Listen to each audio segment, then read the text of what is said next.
You're listening to Superflexology, a Superflex-focused fantasy football podcast with your hosts John Bauer and Mitch Sorensen. Welcome to episode 22 of Superflexology, a proud member of the Full-Time Fantasy Network. I'm your host, John Bauer, and you can find me on Twitter at The Bauer Club. Of course, I'm joined by Mitch Sorensen, and on Twitter, that's at DinoMC. And Mitch, wow, what a weekend. So we typically like to release our episodes Wednesday, Thursday, most weeks. But with what took place this past weekend, Mitch, we had to jump on early this week and get something out to the listeners. The luck news, I think, shocked everybody. And I think it's really important to get on here and try to get the episode out early so people know what to do with their teams.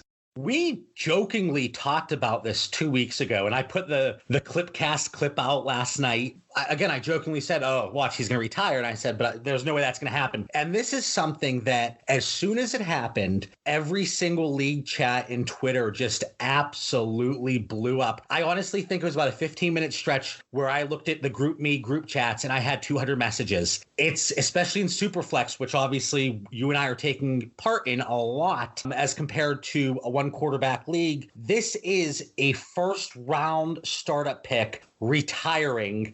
I don't want to say out of the blue because obviously the press conference, it made a lot of sense. So we're not going to get into the actual retirement part and should he, shouldn't he, whatever your take on that is, it is what it is. But we want to look at this strictly from a fantasy standpoint. And oh man, we did this again. We talked about Andrew Luck and the injury, to the ankle injury 2 weeks ago and the impact that we saw it having. And Mitch, we gave listeners the advice, which I still think was sound advice, to wait a month. And one of the league mates that I have, he jokingly said, John, you told me to wait a month, and now he retired. He's lost all value. But let's go through some of the players here and how they are impacted. Let's hit on both redraft and dynasty, Mitch. So we're going to start off with his replacement, at least a seeming replacement right now, Jacoby Brissett. How are you looking at Brissett? And let's hit on redraft and dynasty. What are you doing? Or how are you viewing him, let's say? So I'm viewing him as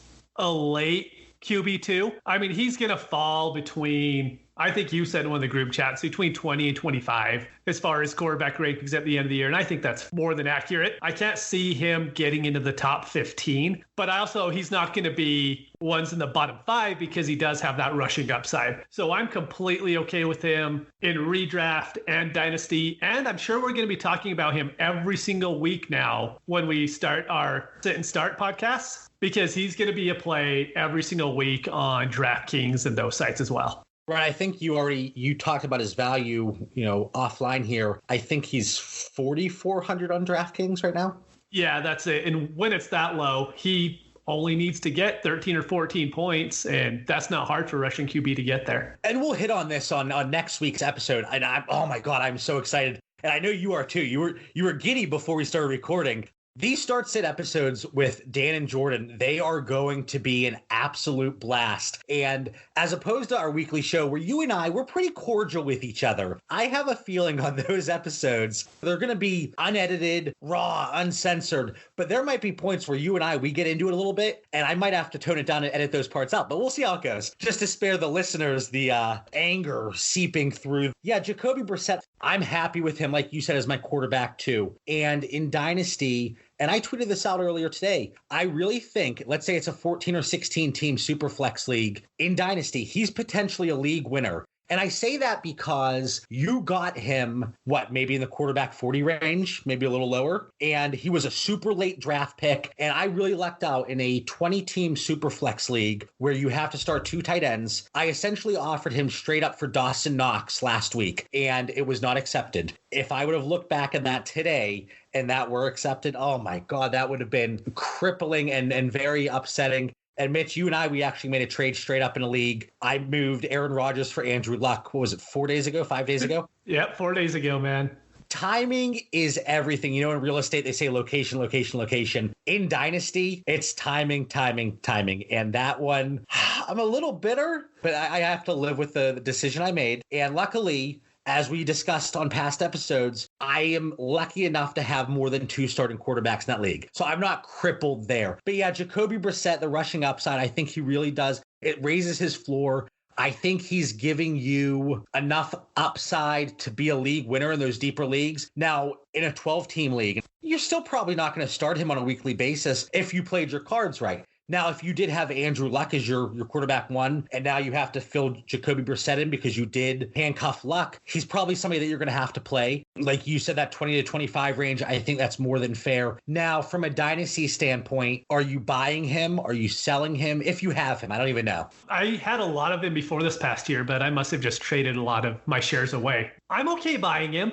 The problem is, it's what we talked about in previous weeks. Now is not the time to go buy Jacoby Brissett. You just can't do it. You have to hope that he has a couple of bad weeks, and then you could try to get him, week 3 or week 4. But if you try to get him right now, you're going to get him probably at what his peak is going to be, at least for the next month. Honestly, I wouldn't sell him right now. I would just rather hold out and try to get someone to overpay me. If you were buying him, and for the sake of this, let's say it's a 12-team league, super flex, what are you willing to pay? All starting quarterbacks, I think, are worth a first-round pick. So I would do that, but I wouldn't do it if it was a middle to an early pick. He's just not the quarterback I'd be willing to give up on those picks for. And then if you're sitting pretty and you have 2 or 3 reliable quarterbacks, I think we're going to be the same boat here. I wouldn't target him. Like you said, he's at his peak value right now, at least for the time being. Now, if he comes out and really shows us that he's improved since that 2017 season, I think his value obviously is going to increase. I have 7 shares of him right now in super flex leagues, some of them deeper leagues, and I'm not looking to move him. There's a chance his value could completely tank, but there's a chance that in a month I could see that bump. So I'm going to hold him. I'm not going to buy him, but I still do see him in that 20 to 25 range. Before we move on to some of the position players, if you have Andrew Luck on your roster, are you holding him? Yeah, I'm going to hold him. I'm not going to drop him. I do think he is retired and he is done. He's not coming back to football. But having him as the last guy on your roster is okay as well. What would it take for you to move him? Would you move him for a 2023rd, or is it going to have to be better than that? I would move him for, I think a 2023rd is fair. I think I would move him for that.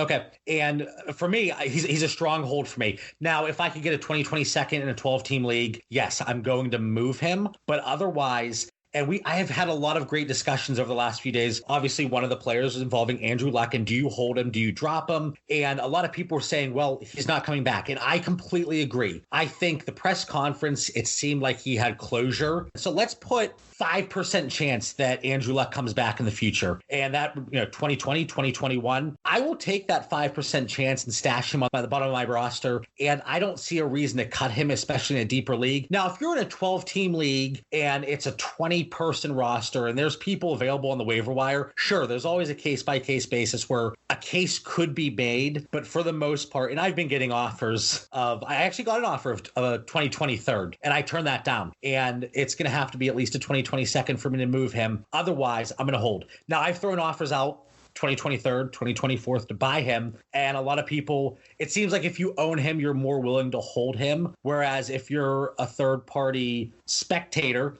oh, yeah, I'd cut him. I'd move him for whatever. Well, you don't have him. So, of course, it's easy to say that. Yep. Yeah, there's no reason to drop him. And I said, who are you picking up? If you're in a deeper league, who is it? Travis Homer that might be available on the waiver wire? Don't see the point in dropping him. So for me, he is a strong hold, at least for the next year. I completely agree with you, Mitch. I think there's a more than a strong chance that he's completely done. And I think he seemed content, at least at this point in time, with not coming back. So again, for the 15th time, I think I said it, he's a strong hold for me, regardless of the league size in Superflex or 2 quarterback formats. Let's get to the position players. This one could be a little fun because you and I, we actually got into it in one of our league chats today. Marlon Mack, do you see this negatively impacting his production in 2019? And obviously that would answer the redraft portion of the question. And then how do you see it playing out for Dynasty? Going into the year, I was really high on Mac because I had a lot of faith that the Colts were going to have a lot of positive game scripts. And last year, his biggest games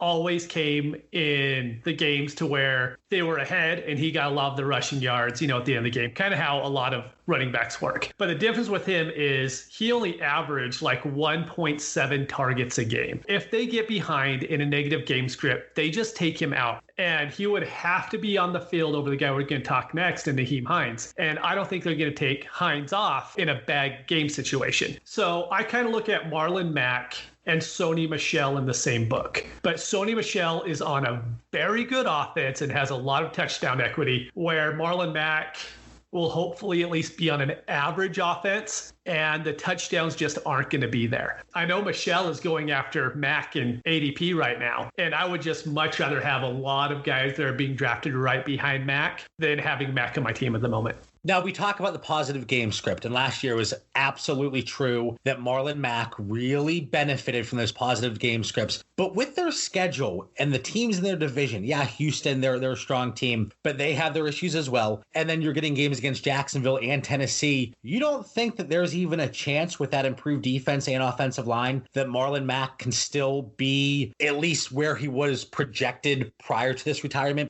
I don't think so. FanDuel has their own sports book, right? And I usually use them to look up the win totals. Their win totals went from 9 before Luck's retirement down to 6.5. I think that's fair, knocking him down 2 wins. And I think that's something you could knock down as far as how many games they're going to be behind a little bit. You know, if you drop him 2 games, then all of a sudden that's 2 more starts that Mac is going to hurt you in your lineup. Yeah, for me, and we talked about this earlier today. So I really like, and we've talked about this on the show before, Mike Clay's his yearly projections. And he provided updated projections either, I think it was today possibly. Mm-hmm. Or really late last night, he dropped Marlon Mack. So we looked at carries plus targets, and it was 288 carries plus targets with Andrew Luck, and it dropped to 271. And you thought that was fair. And I actually said that I believe, and this is, again, this might just be, I pray it's not take lock, because I absolutely hate when people have a take and they can't get away from it. But I believe that he can hit that 288 and he's going to surpass that. I'm a little more optimistic than Vegas. And while they might only be around that 6.5 mark, so 6 or 7 wins, I do think they're going to remain competitive. And I think they're going to have maybe not necessarily the extremely positive game scripts, but they're going to see games where they're within 1 score and the running game is still going to be utilized. And obviously it's a completely different regime than what was there in 2017. I don't think they're going to run as much as they did. Like Frank Gore ran the ball a lot, and they threw the ball under 500 times. I think it's going to be more than 500 this season with Jacoby Brissett, but I still see Marlon Mack being, I don't want to say a beneficiary, because everybody's going to take at least a little bit of a hit, but I think his usage is going to be similar to what that initial Mike Clay projection was, around 288 in terms of carries plus targets. But I think his efficiency and effectiveness and overall touchdown upside, it's going to be hit. That's for sure. I have him going a few spots later in terms of running backs if you're doing a redraft league right now, but I still think he is the one player outside of Nyheim Hines, possibly. I think he takes the least amount of overall hit compared to the other position players. Now, for me, again, transitioning to Nyheim Hines and the role he has, I actually don't think it really affects him too much. I think his role is going to be what it is. He's going to be a third down back. I think Marlon Mack is going to take some passing down work off of him. You said it was 1.5 targets per game last year, yep, which is absolute. It's nothing. So I think it's going to be more than that this year. But I think Hines, his value is pretty insulated. Do you really have anything on Nyheim Hines other than his value is not really impacted too much going forward? No, I mean, it makes me like him more that he's on my teams, but I'm definitely not going out to buy him. I'm not drafting him any higher ADP. The one thing that we might have to worry about, though, is since Brissett is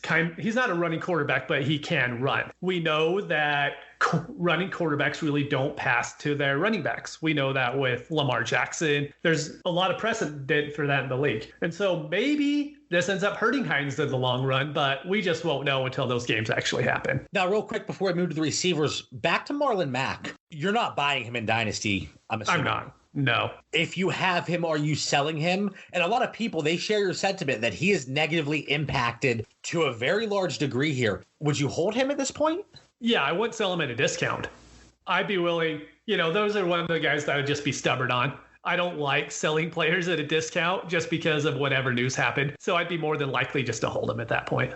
And if you could flip him, and I don't even know if anybody would do this, but if you could flip him for maybe one of the 5 running backs going right below him, I'm assuming that's one that you'd be comfortable with. Yeah, I would do that easily. I just see them doing it too, like you said. Yeah, I think this is a really tough situation. I like Marlon Mack. I like him to maintain most of his value. Yeah, he's going to take a little bit of a hit, but he's a hold for me as well.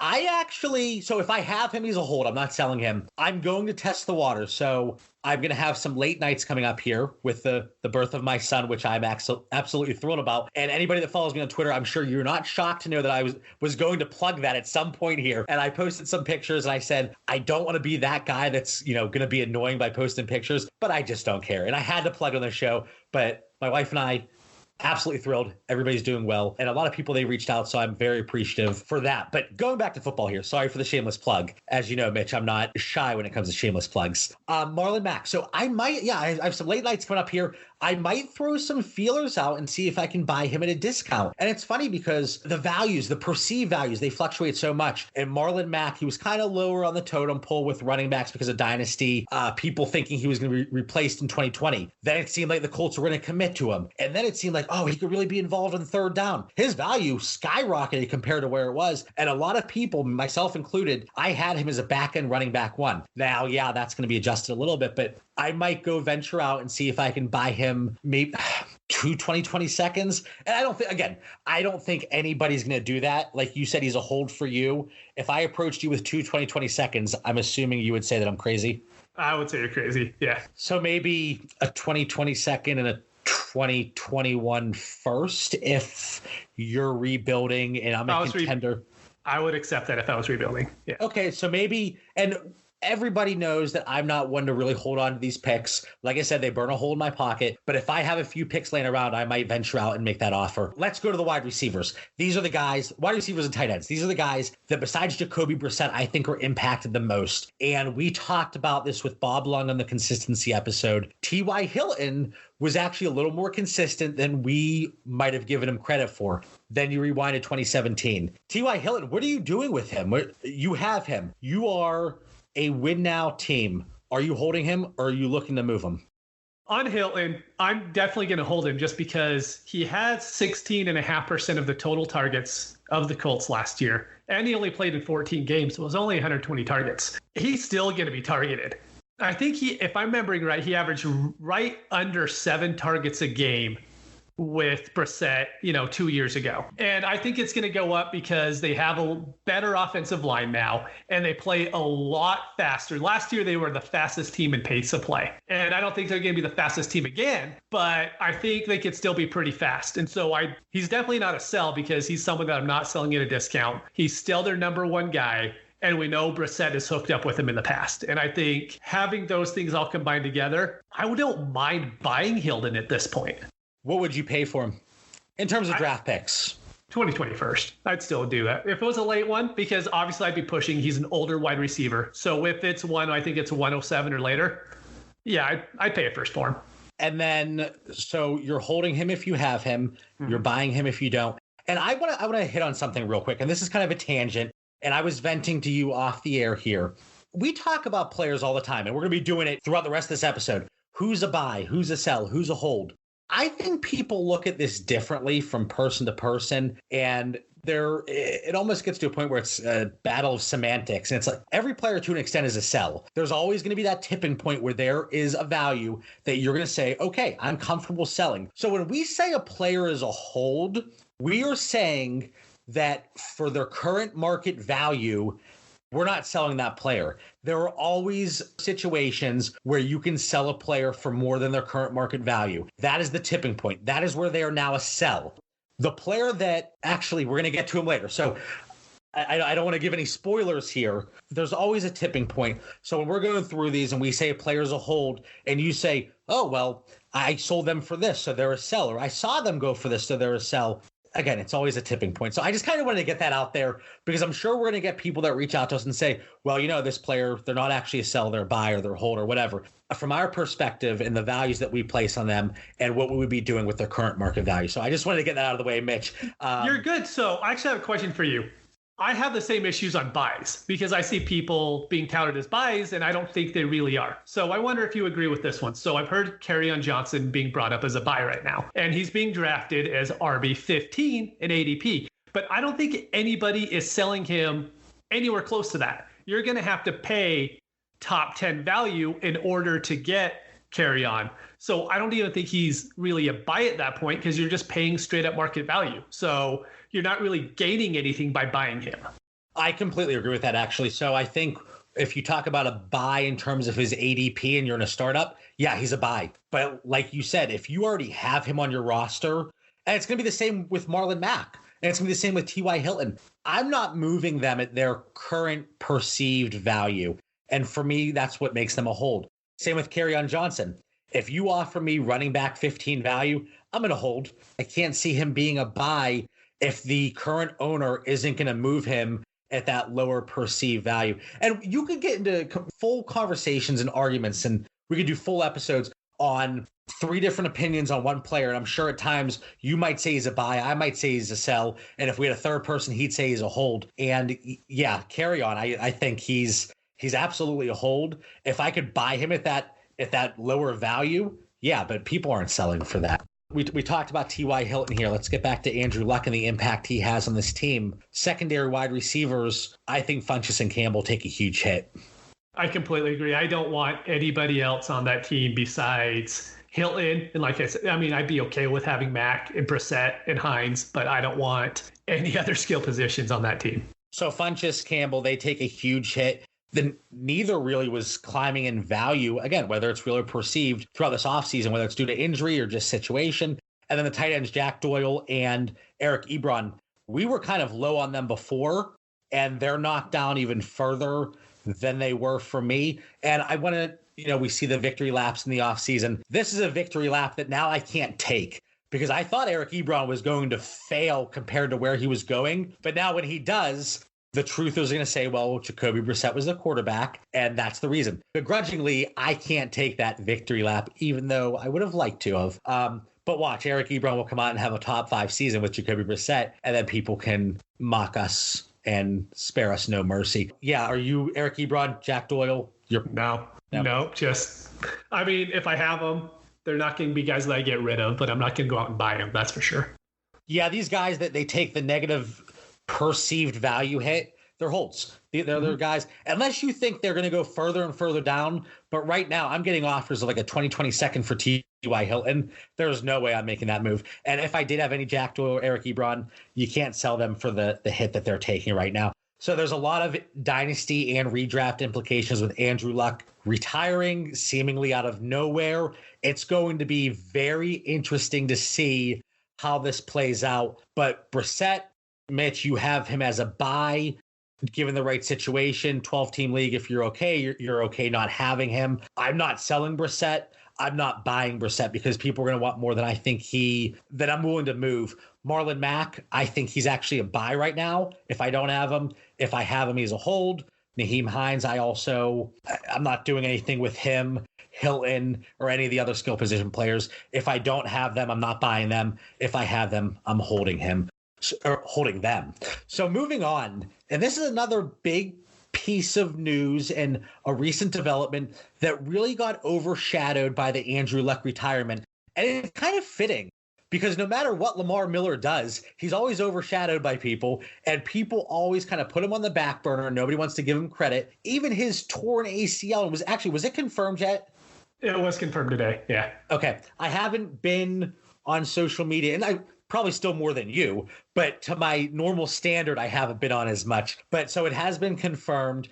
And even a torn ACL for Lamar Miller, it's still overshadowed by other news coming out. So Lamar Miller, and Mitch, this is another piece that you and I disagreed on. Duke Johnson went to the Texans.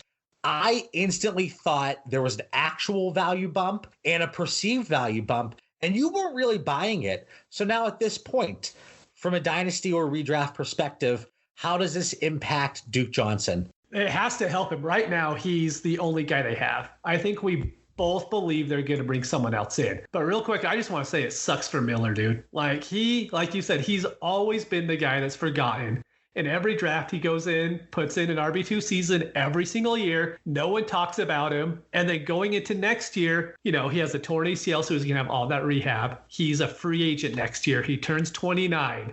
And I just really hope he gets another chance. As far as Duke Johnson goes, I don't even know how much people would be able to sell him for at this moment. You've tried to sell him?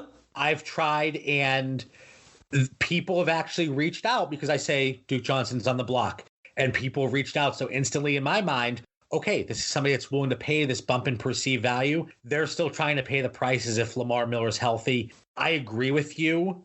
I do think that somebody is brought in, and you and I have talked, and I think Carlos Hyde makes a lot of sense. We've talked about Darwin Thompson taking over that number 2 role, and Darrell Williams is there as well. I think Carlos Hyde is going to be cut by week 4 of the preseason. And I think just like the Chiefs signed him, was he even cut for a day by the Jaguars prior to him signing with Kansas City? It wasn't very long. It was very soon after. He pretty much went straight to Kansas City. And I think that's a situation. I know a lot of people are calling for possibly one of the Buffalo Bills running backs, Shady, TJ Yeldon.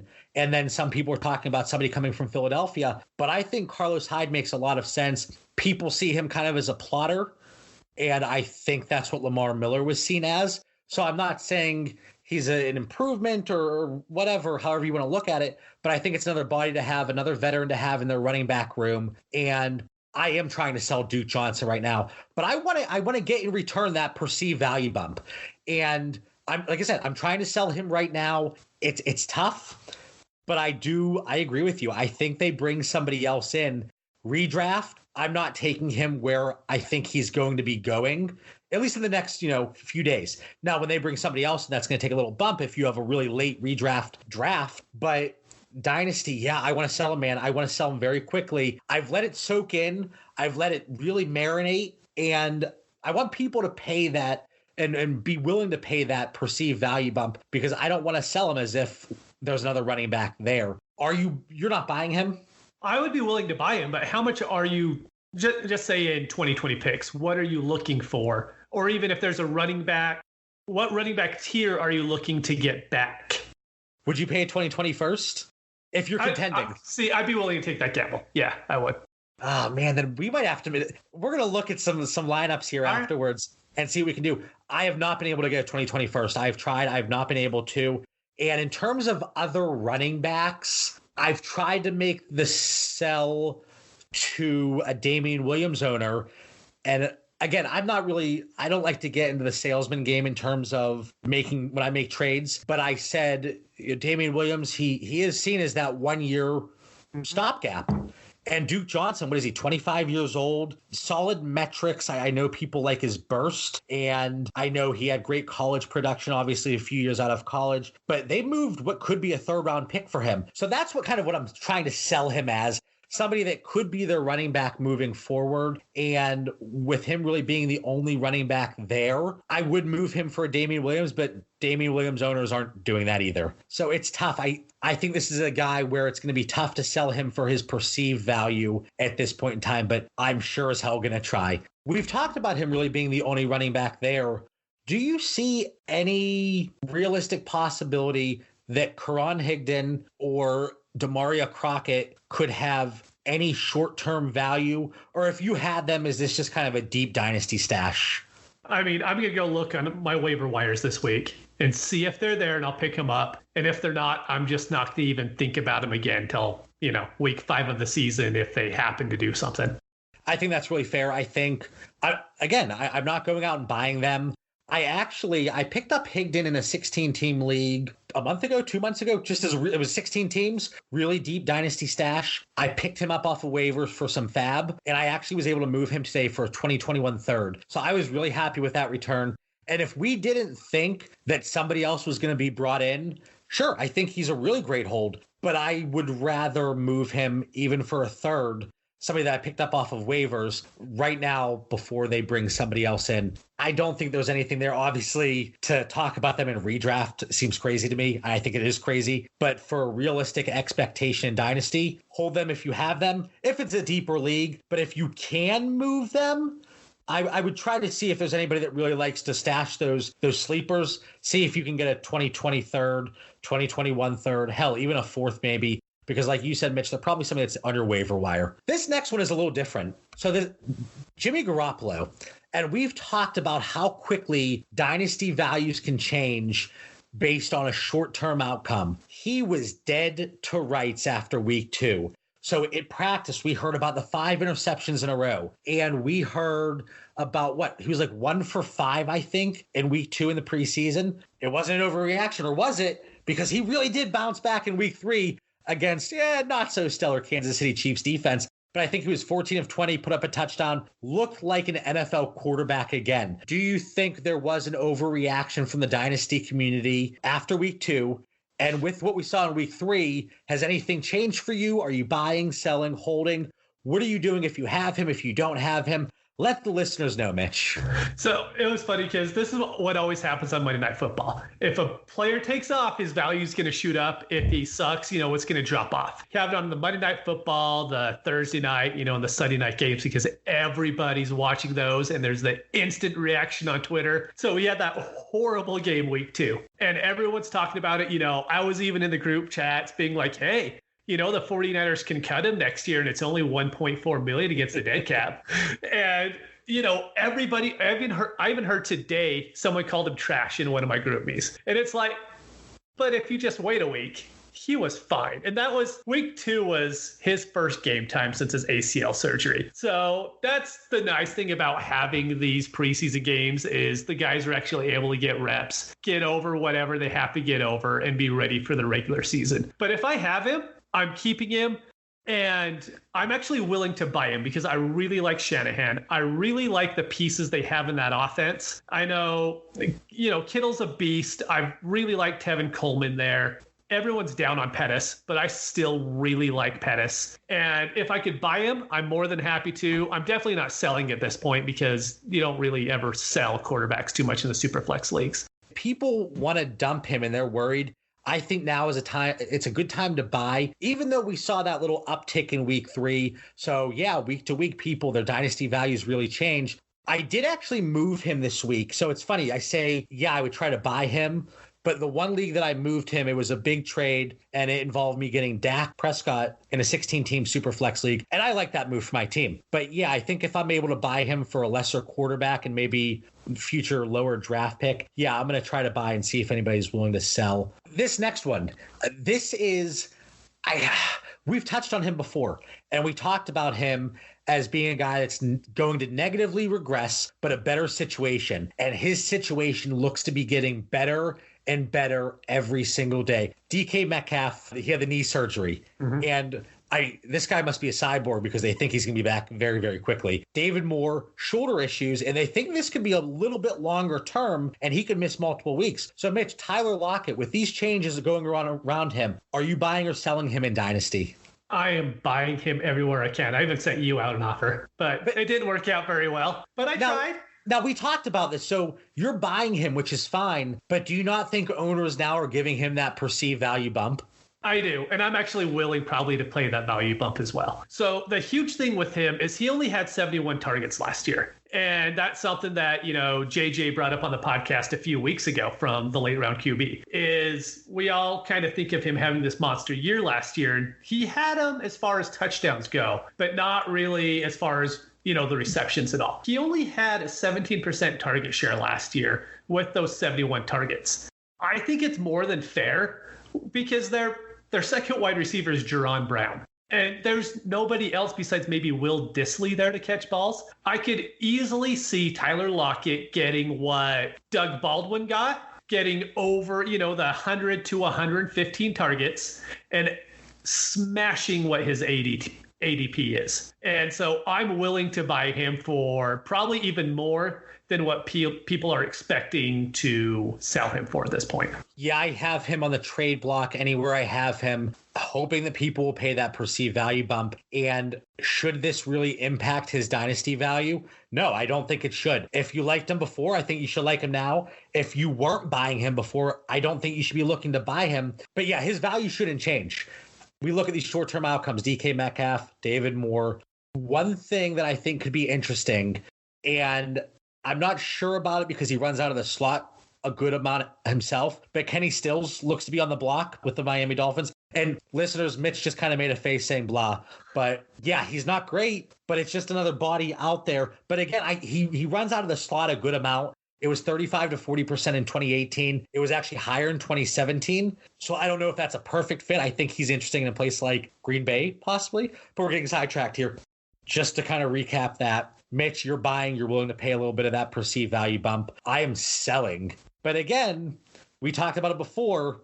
He becomes a sell, buy, hold, depending on the market. The market's always different league to league. And the reason that I got so fired up with the buy versus sell versus hold is for this last player that we're going to bring up, Tony Pollard. He is a very interesting character right now. And before we get into it, Mitch, and before we really talk about whether he's a buy, sell, or hold, I got to let something out here. So it seems like a lot of really high-profile fantasy analysts think that Tony Pollard is going to have not just a role, because there's a difference, but a fantasy-relevant role, even if Zeke comes back. Now, personally, I'm going to be a little selfish. One of the leagues that I absolutely have to win this year is Scott Fishbowl 9. I have to. And I have Tony Pollard in that league. I picked him up late. So for selfish reasons, I hope Ezekiel Elliott wants to sit out the entire year. I hope he's stubborn as hell. Tony Pollard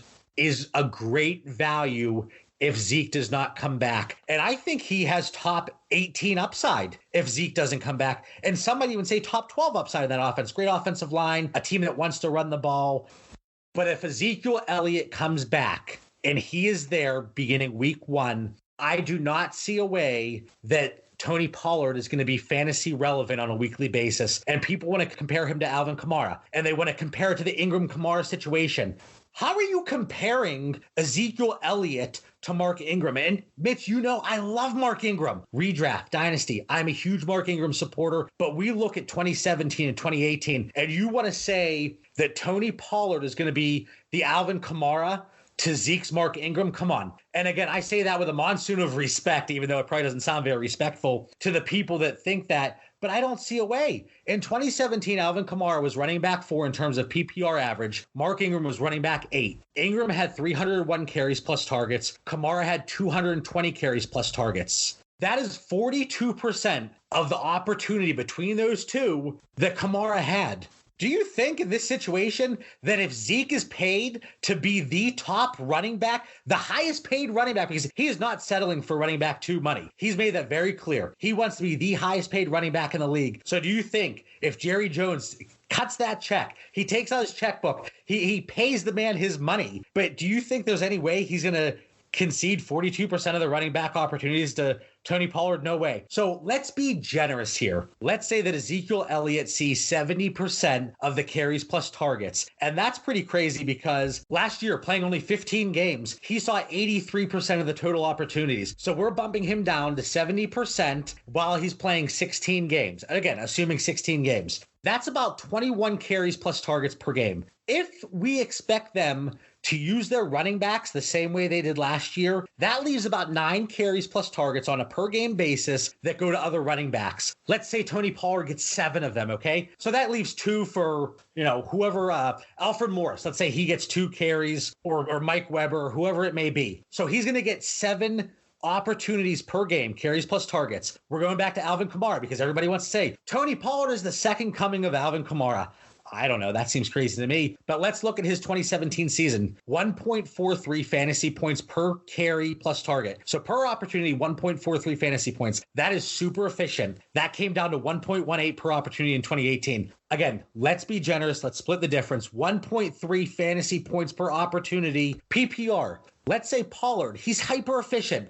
1.3 fantasy points per opportunity. Out of those 7 given on a per game basis, that is 9.1 fantasy points per game. You're telling me that that's a guy that you think is going to be fantasy relevant from a week to week basis? Sure, 14, 16 team league where we have 10 starters, fire him up.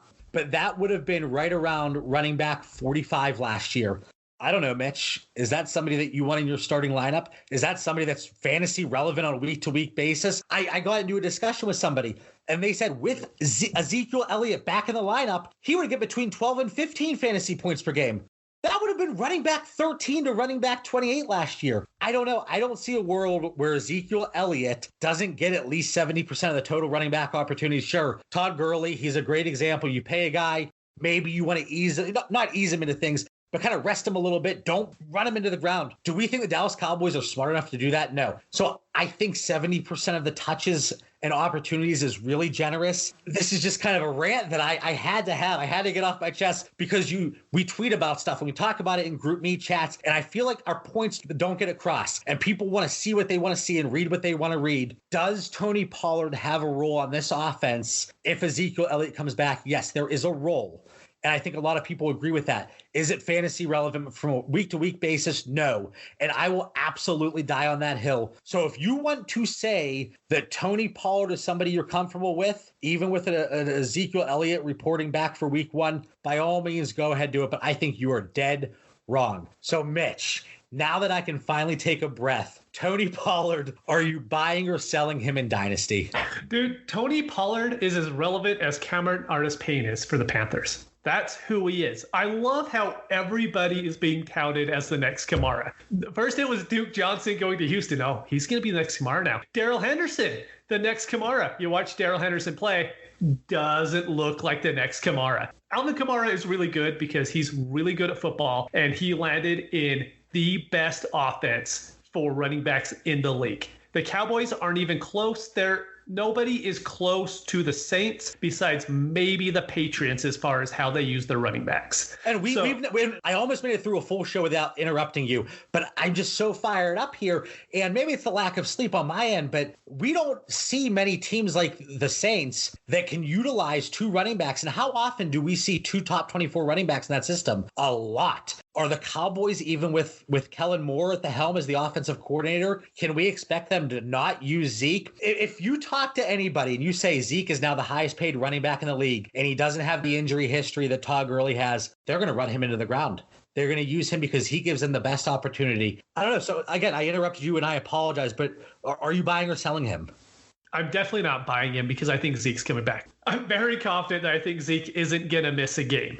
And especially with them 2 years left on the deal, it just doesn't make sense for him to walk away compared to someone like Melvin Gordon. But so I'm definitely not buying him. And honestly, I don't have any shares to sell. And so, I mean, if I had him, I'd definitely be selling Pollard.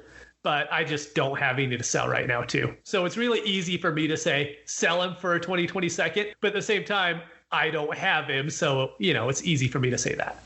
Now, I do have one share, and this is where the discussion in the group me really took off, talking about buy versus sell versus hold. And I said right now he is a hold for me. I'm going to tell you why. And a lot of people, they've touched on this already. So I'm not saying that this is a revelation or by any means a trailblazing analysis here, because a lot of people are saying it. And I agree with it. I am willing to take the hit. Let's say Zeke comes back, and let's say somebody offered me a 2022nd today. I'm turning that down because let's say Zeke does miss time. Even if it's 1 week, I can turn him for more of a profit than just a 2022nd. Again, we look at Dynasty, and short-term outcomes play such a significant role. I really do think if Zeke doesn't report by week 1, I could sell Pollard for a 2021st. I really do. So I'm going to take that gamble. Now, if Zeke comes back week 1, can I sell Pollard for a 2022nd? Probably not. So now I risk it, and I think that falls off the table, and I lost some value, but I'm willing to take that risk. But somebody had mentioned to me that because of the high-profile analysts that see Tony Pollard as having a role after Zeke comes back, that he should be a sell. And the example that I was given was, well, I saw him move for 2021st. Sure. Again, there's a threshold for every single player. My end game is to move Tony Pollard for a 2021st. Most situations, you're not getting that right now. So if I could get a 2021st for Tony Pollard right now, even though I'm touting him as a hold, I will break my phone hitting accept if somebody offers me a 2021st right now, because that's my end game. That's what I'm looking for. Again, it might have seemed a little strange mid-sentence previously in the episode when I went off about hold versus sell versus buy. And I don't really know if I illustrated it the way I wanted to then, but I think I am now. There's always a threshold for a player. And for Tony Pollard, it's a 2021st. That's what I want to acquire. I'm not buying him because I think owners, a lot of them are going to want more than what I'm willing to offer. And if I am buying him, it's to flip him, because while you, Mitch, you don't see Zeke missing any time, I do think he misses a little bit of time. And I think in this situation, he has a lot of leverage because of how good he is. Whereas Melvin Gordon, I don't think he has the leverage that Zeke has. And one thing that worries me, Dallas is scheduled the first 3 weeks, and I can't remember the teams they play, but I think the Dolphins are included. Actually, no, it's the Dolphins, Redskins, and Giants. Those are 3 winnable games, even with Ezekiel Elliott not in the lineup. So I think Jerry Jones, he's going to be a little stubborn with this, and I think they might wait. But I could easily see them being 3-0 with a Zeke-less team, and I do think he misses time. So again, to recap, I don't think Tony Pollard has a role when Zeke comes back, but I think Zeke misses time. I'm selling him right now for a 2020 first, but I am labeling him as a hold because most likely I'm not getting that. I'm not selling him for a 2020 second. And once it's known that Zeke is missing time, boom, I'm selling him. Do you have anything else on Tony Pollard, Mitch? I feel like I could just rant. And again, it kind of went off topic a little bit, but he's a guy who is he's touted right now as the second coming of Alvin Kamara by people that I really respect. But that's a take that I just completely disagree with. Yeah, Pollard is someone, if you have him on your team right now, be really happy that you have him because you have someone whose value is really high at the moment. And if you don't have him on your roster, just don't worry about it too much and wait for the Elliott contract to work itself out. It's a really fickle game that we play, and values are changing constantly, whether it's actual or perceived value, whether it's a quarterback that we said was completely done in Jimmy Garoppolo and now he's back. He had a great preseason game against the Chiefs, or Tyler Lockett, people around him are dropping like flies, or these running backs where they have value if it goes their way, and then if they don't, the bottom falls out. And then these random retirements of a first round startup pick that is just changing the landscape as we speak. So much is going on in the preseason. Next week, Mitch, it's going to be fantastic. We have our last episode before the regular season starts. We're going to finalize our takes. We're going to hit on the guys that we talked about all offseason. It's going to be kind of a recap episode for us. But then I think a lot of fun. The start-sit shows are going to start, and we're going to be joined by Jordan and Dan. Excited to work with those two guys. And I think that's going to be a lot of fun. So everybody that tuned in tonight, thank you so much. Beyond appreciative. Stay tuned for next week's episodes. 2 of them dropping next week. I'm John Bauer. You can find me on Twitter at The Bauer Club. For Mitch Sorensen at DinoMC. Follow the show on Twitter and Instagram at Superflexology. Have a great night. Thank you for listening to the Superflexology podcast. If you want the latest news in fantasy football, follow us on Twitter at Superflexology, The Bauer Club, and DinoMC.